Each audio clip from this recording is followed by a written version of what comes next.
Kylian Mbappé gana partidos. Eso nadie lo discute. Pero el fútbol no se trata solo de ganar partidos. Nunca se ha tratado solo de eso. Y ahí es donde empieza una pregunta que incomoda incluso a quienes lo admiran. ¿Y si el fútbol que representa Mbappé no está elevando el juego, sino reduciéndolo a su forma más simple?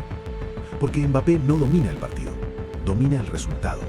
Y esa diferencia, aunque parezca pequeña, cambia por completo la manera de entender el fútbol moderno.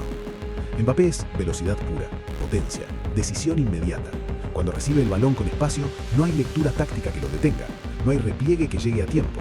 El fútbol, en ese instante, se convierte en una carrera desigual, él contra el resto.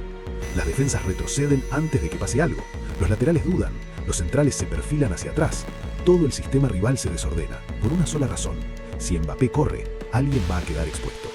Eso es poder real, pero también es una advertencia, porque cuando un jugador genera tanto miedo, el equipo empieza a girar alrededor de esa amenaza, no como una opción más, sino como la solución principal. El pase vertical se prioriza, la transición se acelera, el juego se simplifica. No porque sea mejor fútbol, sino porque es el camino más rápido al gol. Mbappé no es un jugador que pida el balón para pensar el partido, no necesita tocarla 20 veces, no baja a ordenar, no pausa para respirar. Su fútbol vive de otra lógica: recibir, girar, correr, definir. Eso lo convierte en un arma letal, pero también en un punto de dependencia. Cuando un equipo tiene a Mbappé, el plan se vuelve claro incluso antes de empezar el partido. Hay que generar espacio, hay que provocar errores, hay que romper el bloque rival para que él pueda atacar el vacío. Y cuando ese vacío no aparece, el equipo entra en una zona incómoda, porque Mbappé no es el futbolista que controla el ritmo cuando el partido se atasca, no es el que ofrece soluciones desde la pausa, no es el que ordena cuando todo se vuelve lento y previsible. Mbappé no desbloquea el partido desde la estructura, lo desbloquea desde el caos. Eso explica por qué su impacto es tan devastador en ciertos contextos y más limitado en otros. No es una cuestión de calidad, es una cuestión de condiciones. El fútbol moderno ha evolucionado hacia dos caminos opuestos que conviven en tensión constante.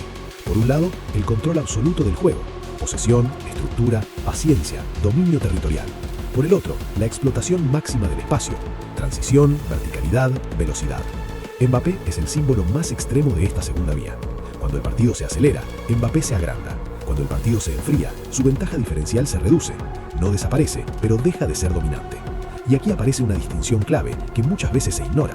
Controlar un partido no es lo mismo que decidirlo.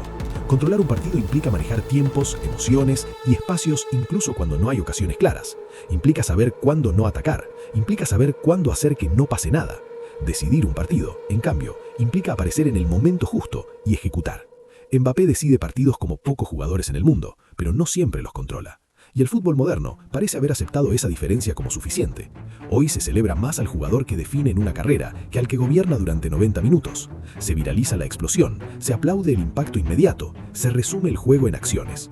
Mbappé encaja perfectamente en ese ecosistema, pero ese ecosistema también tiene consecuencias. Cuando el fútbol se orienta demasiado hacia la velocidad y la transición, pierde capas, pierde matices, los partidos se parecen más entre sí, los equipos buscan lo mismo, los jóvenes futbolistas aprenden a correr antes que a leer, no porque no haya talento para otra cosa, sino porque el contexto premia otra cosa. Mbappé no es culpable de esta transformación, pero es su imagen más reconocible. Su éxito ha validado un modelo donde el desequilibrio individual pesa más que la comprensión colectiva del juego. Y eso, a largo plazo, empobrece el fútbol. Porque el fútbol no es solo llegar rápido, es saber por qué llegas. Mbappé representa un fútbol que gana sin pedir permiso. Un fútbol que no necesita elaboración. Un fútbol que acepta sacrificar control a cambio de impacto. Y eso funciona, muchísimas veces, pero también genera dependencia. Cuando el equipo se acostumbra a resolver todo a través de Mbappé, deja de entrenar otras soluciones. El juego se vuelve previsible, el balón siempre busca el mismo camino, y cuando ese camino se cierra, el equipo queda expuesto. Esto se nota especialmente en los partidos de máximo nivel, donde los márgenes son mínimos y el error se paga caro. En esos escenarios, el fútbol exige algo más que velocidad, exige lectura, exige pausa, exige control emocional. Mbappé puede aparecer en cualquier momento, pero no siempre puede sostener el partido.